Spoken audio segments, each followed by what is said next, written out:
Hi, I'm John Napolitano, the CEO of U.S. Wealth Management, having a conversation with Terry Jones. Terry's a partner in the law firm of Maitland & Jones in downtown Boston. Terry specializes in business law. So Terry, in your course of your many years, I'll say decades of practicing as a professional business lawyer, how often do you see a business owner whose succession plan is all buttoned down and fully implemented? I would say very rarely. I would say in some cases, if we've already done the project, there's a good chance we think it's buttoned down, but I'll even tell clients in those circumstances, it's a dynamic process. It's never really done because things change. Yep. Okay. And what are the common gaps that you see and the common problems that you see over the years? Well, starting too late is one. Businesses have, they have a life cycle, and if the owner and the family start the process too late, they really haven't taken the steps to ensure that there's a succession plan starting in place. So the business may be tailing off.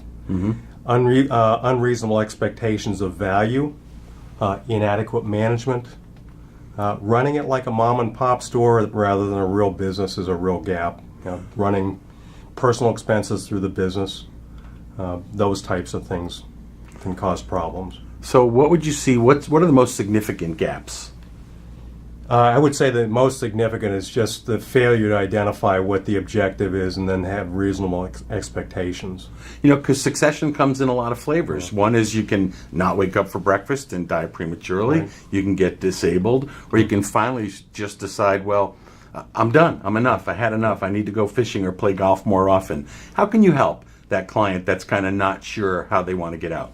Well, I think the starting point is every business ultimately, unless it's just going to be a process of shutting it down at some point when the owner's not there, and that may be the case in some businesses where it's so personally tied to the owner that it can't be passed on. But in most cases, a business can have a succession plan. So, the starting point is really to identify what the objectives are, have reasonable expectations, and then start probably a good 6 to 18 months prior to having something actually happen.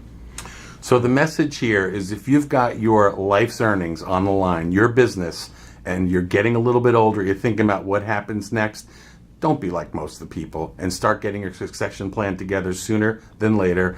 Mr. Jones, thank you so much for being with us. My pleasure. Thank you. You're welcome.